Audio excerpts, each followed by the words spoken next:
So welcome. Thank you guys for being here. Thanks, Steve. Thanks for being here. So to the band, had you seen the movie in a theater before today?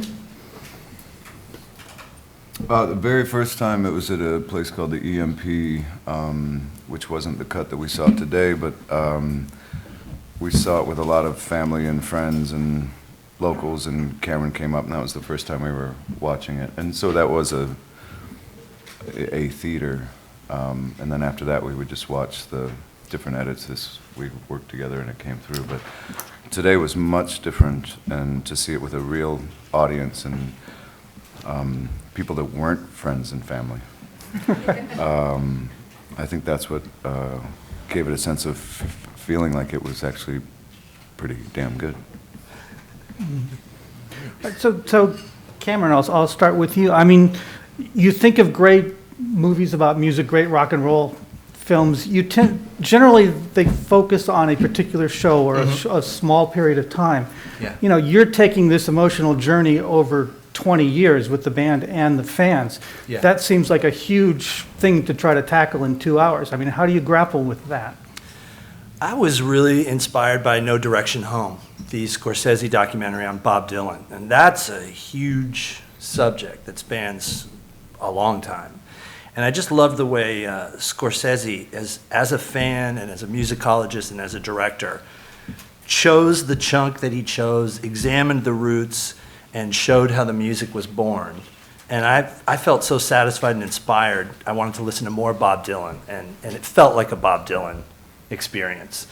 So that was kind of my guiding light in making the movie with the guys. It's like if we can make a movie that lets you feel the way a Pearl Jam concert or record lets you feel, then we're in good shape. Mm-hmm. But a Pearl Jam concert or record has a different, I mean, the concert certainly has a different set list every night. You've got one movie, one group of songs that are telling the story. I mean, yeah. How do you guys feel about that? I feel like that the songs were diverse enough to show what our set list is like every night. And in the movie, they were first of all, it sounded great, you know, and that's what you want out of a concert anyways, is to have I feel like I've kind of just been through a concert, you know, a little bit without sweating, but emotionally, certainly, I feel like that. It was a ride that was fantastic. So, Mm-hmm. Well, I mean, it seems like you're a band that basically has always let the music do the talking, and it makes it kind of clear in the movie it's for, you know, protective reasons, among other things.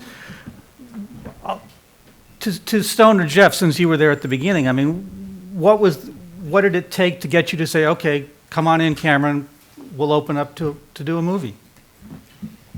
I just think Cameron's interest in doing it was the biggest inspiration. I don't think we would have taken this thing on had it not been all the pieces that fit together. And I think Cameron just, you know, being open to the task of looking through all this footage and seeing if there's a story to be told, or what's the story, what's the right story to be told, or sort of how does it really make a great movie, and how does it represent sort of the feeling that he has for the band. I think once we knew he was involved, then we just sort of trusted that it was going to be okay, you know. So without Kelly and Cameron sort of, you know, having a vision for it, I don't think, you know, we probably wouldn't have made it for another 20 years. If we were, it would have been a while probably. Yeah.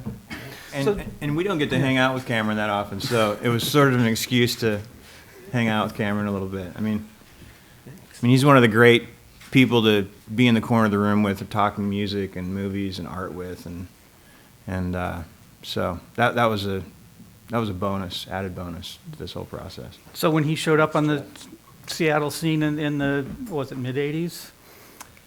Yeah, mid-'80s. You guys let him in right away?